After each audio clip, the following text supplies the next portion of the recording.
those people who really embrace the culture that we have and what we're teaching, and who can become our future leaders, who are going to be that excellent leader for our next generation. With the growth that we're having, we're always on the lookout for our next group of leaders. Welcome to Grow Think Tank. This is the one and only place where you will get insight from the founders and the CEOs of the fastest growing privately held companies. I am the host. My name is Gene Hammett. I help leaders and their teams navigate the defining moments of their growth. Are you ready to grow?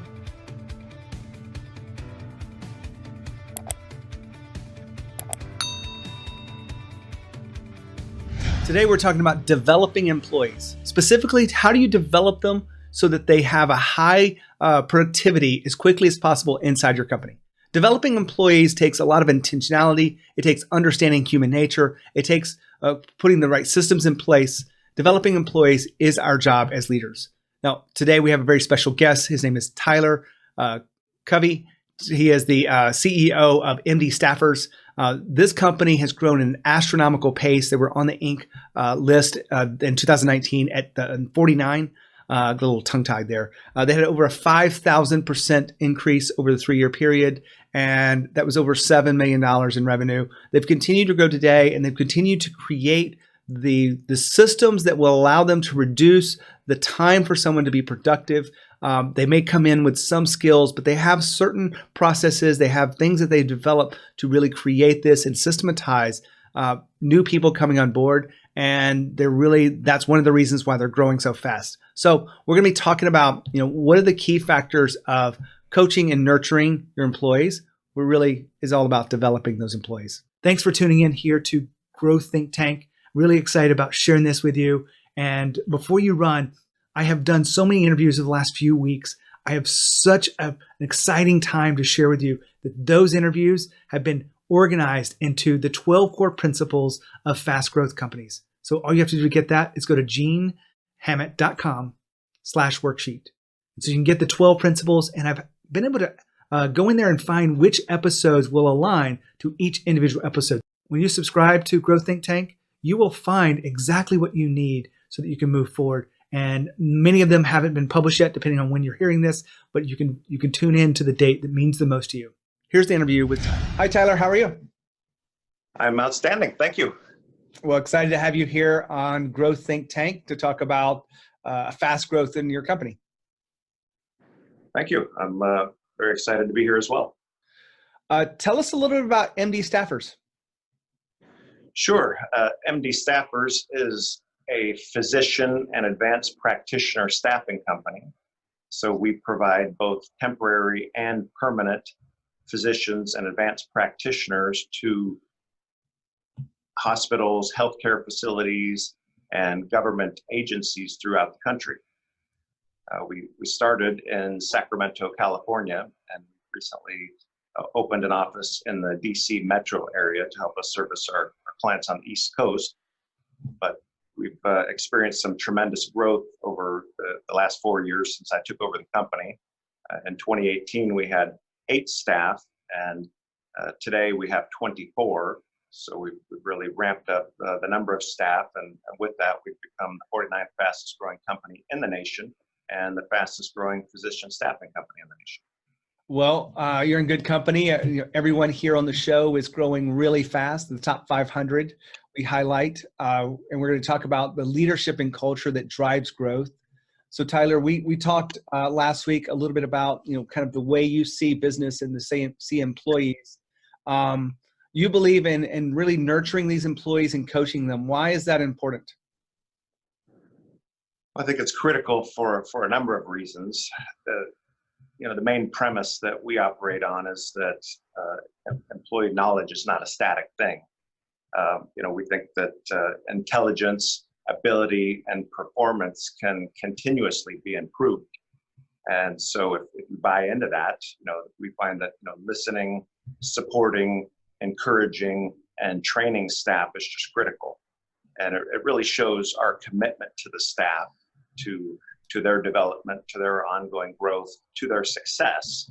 And, it really helps the staff to master not only their position, but it helps them to understand their fit within the overall objectives of the organization. And we think that's really critical. And our coaching and mentoring process really helps them to understand the culture. We try to help them identify how maybe their attitudes and actions are not serving them well. But on the flip side, this program and our approach, we think really helps us to identify those people who really embrace the culture that we have and what we're teaching, and who can become our future leaders, who are going to be that excellent leader for our next generation. With the growth that we're having, we're always on the lookout for our next group of leaders. Well, I think a lot of companies, struggle with developing the next level of leaders because, as the company grows, things change, the markets change, and everything is in flux. But having people that you can really depend on, and you've created that through the coaching process. Tell us just a little bit about what you describe as coaching inside your company. Sure. Well, we start really on day one. When folks come in, we've developed what we call the MDstaffers Institute of Training. And that's a very prescriptive process that starts with 2 weeks of intensive classroom training. And we also allow time to have some individual time to process and practice what they've learned in that training. But beyond the training, as soon as they're done with the 2-week intensive training, then they're assigned a mentor. So they have an individual person who they can speak with and ask the silly questions, or questions they may think are silly, somebody that they can really connect with and help guide them through the initial phase.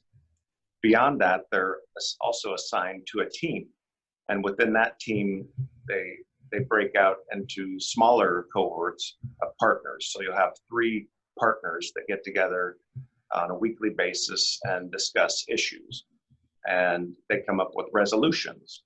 And then those teams come back, or those partners, come back to the larger team or division, along with all of the other partner groups, and they share the knowledge that they've learned. They discuss it further, and they, in some cases, codify the solution or the resolution to the potential challenge or issue that they're having.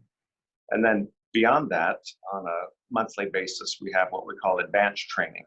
So as long as they're meeting certain objectives within their division, then they're eligible to participate in the advanced training. And let me tell you, everybody wants to participate in the advanced training. We have experts within the organization develop the training based upon specific areas that we feel like growth is needed, that everybody can benefit from.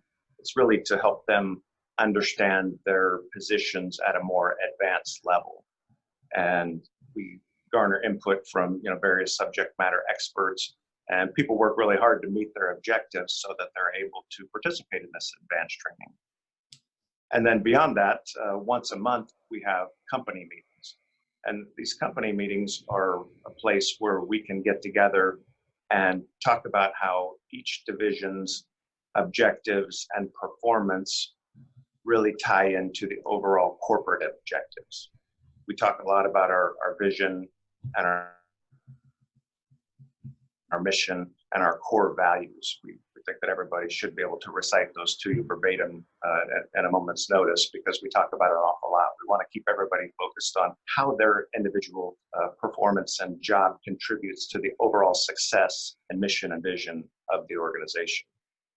But then just stepping back a little bit, going back to the individual, when they start with us, they get individual evaluations at 30, 60, 90, 180, and then on an annual basis after that. So we want them to have individual meetings with their supervisors to go over their individual performance, which we've tied back to scorecards, which the scorecards roll up into the division goals, which also roll up into the company goals. Well, that's a fairly complex system. A lot of people would say with 25 employees, that might be overkill, but I would imagine you guys have found having these rituals really do benefit in developing the employees. Tell us a little bit more about that. Well, our employees are the most important thing that we have. And in our industry, we've heard figures as high as 400% turnover within the industry, because it tends to be a very salesy, very numbers oriented. People sometimes call it the turn 'em and burn 'em approach, and we certainly do not subscribe to that. We spend a lot of time with our folks to help them understand their role in their job so that they can be excellent at what they do, so that when they're talking with a physician or an advanced practitioner, they're experts in helping that person find a job, not only from the job requirements to the needs and desires of the client, to the geographic area that they might be looking at. So to have turnover within our company is just,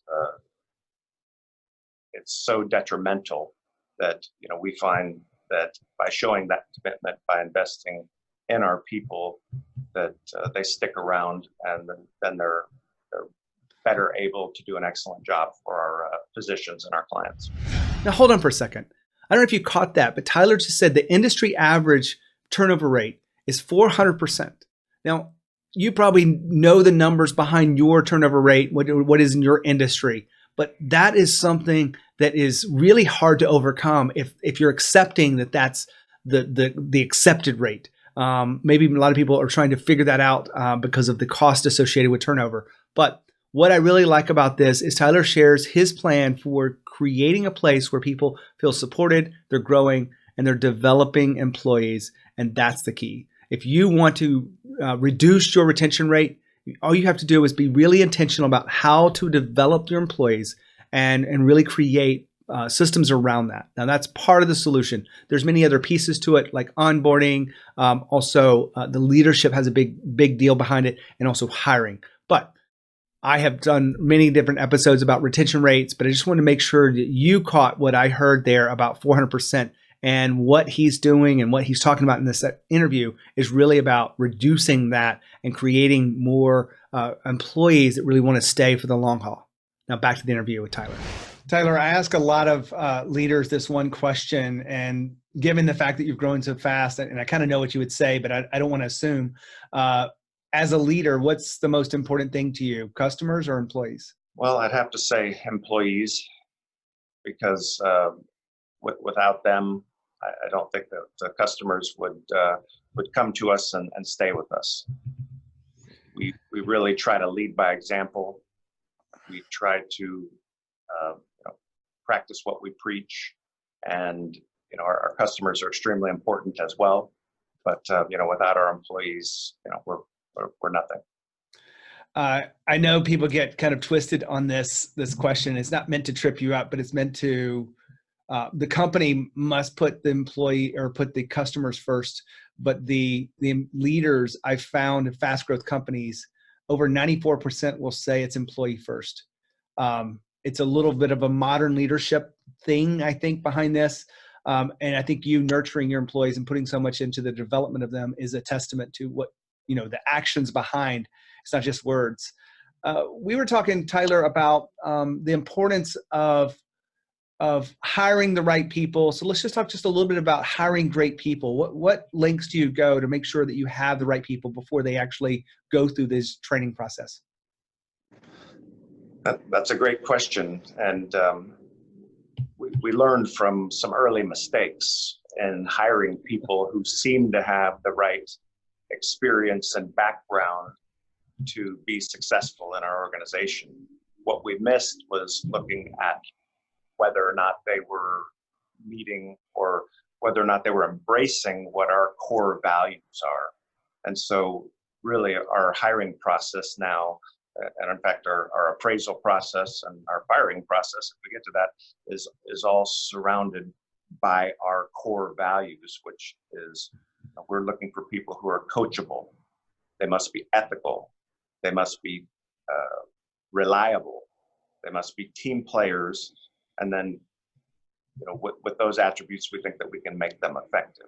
So we go through a very extensive hiring process. I'd say we're pretty slow to hire. We're very choosy, and we have them meet with staff at multiple levels within the organization, from our first line supervisors to our vice presidents. And then if they make it through all of that, then I meet with them as well. I like to meet with everybody personally, just to get a feel for whether or not I think that they embrace all of the attributes, the core values that are so important to this organization. One more second here. Tyler just talked about the importance of hiring people that have the core values of your company. I've done many episodes about hiring here on the podcast, but let me just clue you into a few of the tips behind that.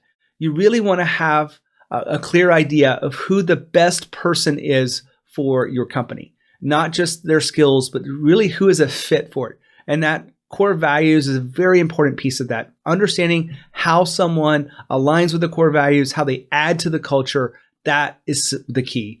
The core values are the cornerstone of hiring the right people, and you should have questions specifically engineered and developed for those core values. And they should be given to all of the people inside the sales process, so that they are all getting their own perspective of how well this prospect aligns to the core values. Now, I say this because core values just is such an important part of fast growth companies and their culture and leadership. And you want to make sure that you start with the right people. Now, back to the interview with Tyler. I met with a relative of mine. I won't say who it is because he's the former CEO of a publicly traded company and keeps a low profile. But he mentioned having 1,000 employees, and he said to the date, he would still interview everybody who came in. The only exception he has is if they were starting in another country, he wouldn't fly them in just for that meeting. But if they were, he had a lot of these conversations literally in person. So why is it so important as your company grows to continue that process of you meeting them personally? Well, and I have not met with every single person personally. I have great trust and faith in my team, and they've done an excellent job. In fact, a couple of our best people, our brightest stars, I didn't meet with. And so that gives me great comfort. But I think it also shows a commitment from our organization to that prospective employee, that they're so important to our organization that we're willing to spend a significant amount of time getting to know them, interviewing them, and meeting with them at every level. So I think it has not only does it help me to get to know them before they hit the ground running usually, but it also shows our commitment. So I think it has a dual benefit. I don't get to ask you this, and I am throwing you a little bit of a curveball here, but hiring is such an important piece to the overall formula of hiring great employees. You mentioned coaching. Is there a question you use inside the interview process that lets you know whether someone's coachable or not? Well, we use the theory that past performance predicts future performance. So we try to ask them questions surrounding how they've taken instruction, how they've dealt with feedback, how they've dealt with negative feedback, how they've dealt with negative customers. And so we like to flesh it out through that. But I also try to make it very clear to folks during the interview process that we're a learning and growing organization, and we're very professional. And maybe it's just because of where I'm at in my career, but I think everybody seems to embrace my notion that I'm not really interested in managing people. I don't want to have to worry about whether they're on time, whether they're prepared, whether they're focused, whether they're well rested. That's managing people. We don't want to worry about that. We want to worry about higher level things, the mentoring aspects. So I always let people know during the interview process that we're going to coach you and mentor you as much as we can, and on a continuous basis, because we believe that we can all continue to improve and get better. But if we have to manage you, then I'm going to manage you out and encourage you to go to work for my competition, because then we know we'll have a great advantage. Well, I want to ask you a very specific question around this because we talked last week and you have a different approach than what most people do. Um, Everyone says to hire slowly. You've got that. But most people say that you should, fire quickly, but you have a really different perspective on that, Tyler. What is that perspective and why is it important? Well, what I shared with you was when we find people who meet our core values, if they're coachable, they're ethical, reliable, and they're team players, then yes, we will spend, extra time to help support and train them. But if folks don't meet those core values, we are very quick to get rid of them. That is, if we make a mistake, we will correct it very quickly.